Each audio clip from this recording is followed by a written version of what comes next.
Hello and welcome to Patriot Vision. I'm your host, Greg Kennedy.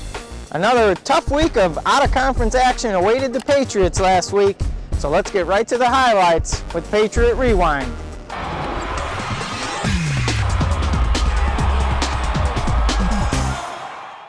We'll kick this week off literally with women's soccer as they went 1-1 in competition last week. On Tuesday, the Patriots showed off their offensive firepower in a 9-1 win over Howard. Mason outshot the Bison 38-4 as Kelly Keelan led the way with 3 goals on the evening, while teammate Annie Lebers added 2 to highlight the victory. What's it feel like to get out there on the field and participate in such a big win like this tonight? Well, it's definitely a huge relief, and it's like a lot of fun, and it makes us all have more confidence as a team. Kelly, after playing goalie for a couple games, what's it feel like to get back out there and play forward for a while? It feels great, scoring a lot of goals today. So, the team's got a lot of confidence in our goalkeepers again, and, it just feels great to score again. The offense had a tougher time against Longwood on Saturday as Mason fell to the Lancers 1-0 in double overtime. The Patriots now stand at 3-5 on the year as they head into CAA play this Friday when they travel to James Madison for a 7 o'clock game with the Dukes. The Patriots will return home on Sunday to face Virginia Commonwealth at 3 o'clock. Riding a huge wave of momentum after defeating 15th-ranked Tulsa last weekend, the men's soccer team wasted little time on Saturday night in dispatching the Richmond Spiders 4-0.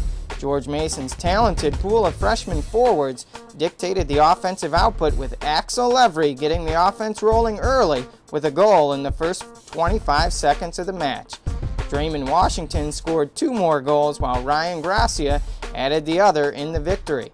The Patriots' back line stymied the Spider attack, not allowing a shot on goal until midway through the second half. Talk a little bit about the defense tonight. You guys recorded the shutout, but you didn't even give up a shot on goal till late in the game. Talk about that effort. We really, like I said, we have 4 layers of defense, and we've really been working hard to block shots, block crosses, because that's what takes you to the next, If good teams, you see good teams that don't give up a lot of goals, they're the ones that end up going really far. Talk about the potential of this team and how they're playing right now and what that means towards the rest of the season. Well, as you can see, this year we had a really tough schedule playing, number 4 SMU and this number 17 Tulsa. We really want to match up against teams that are up there and have gotten to the Final Four. And this team, Richmond, is going to be a lot like a lot of teams in our conference, and we feel that if we could step on and do work like we did tonight in our conference, we'll be fine. Draymond Washington, after a 4-0 win over Richmond, talk about your evening tonight, scoring 2 goals, your first 2 of your career. They were placed right in my lap, so I just thank my teammates for it, and they're giving their gifts.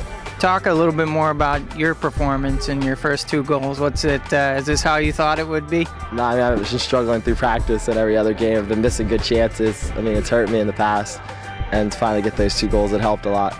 Coach Greg Andrulis, after a good 4-0 win over Richmond, talk about the team's performance tonight. It was made a little easier when you score within the first 30 seconds. Axel Levry had a great goal, and it was, I think, good for us to get our freshmen on track. We said coming into the season those guys are going to be the key to us offensively, and all 4 tonight were freshman goals, so that's great. I thought the team really played well. They've been continually getting better, and a little carryover from our win against Tulsa, and pleased with the effort and certainly pleased with the result.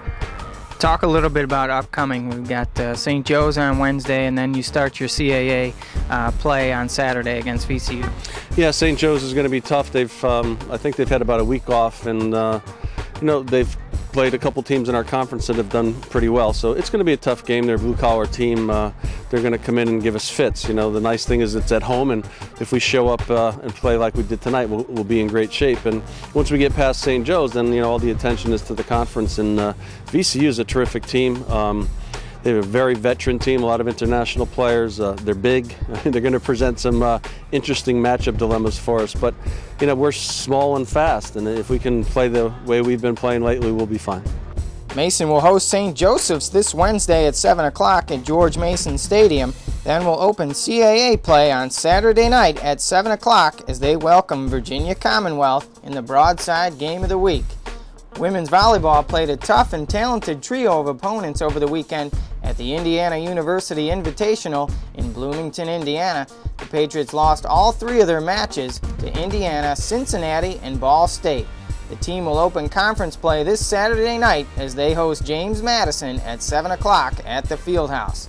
Congratulations to freshman Noelle Fenella for being named the CAA Rookie of the Week as she helped the Patriots to a 3-1 record last week. Men's tennis opened their fall schedule over the weekend at the Mary Washington Kickoff in Fredericksburg, Virginia. Brian Fitzgerald picked up a win in his singles match to lead the Patriots. And finally, the golf team picked up an 8th place finish over the weekend at the McLaughlin in Farmingdale, New York. Freshman Josh Apple and junior Marshall Tinsley led the way for Mason, each carding 2 over par. The Patriots will travel to Louisville, Kentucky to play in the Cardinal September 29th through the 30th. That's all the time we have for this week's edition of Patriot Vision. Be sure to check back next week for an all-new episode. Until then, goodbye everybody.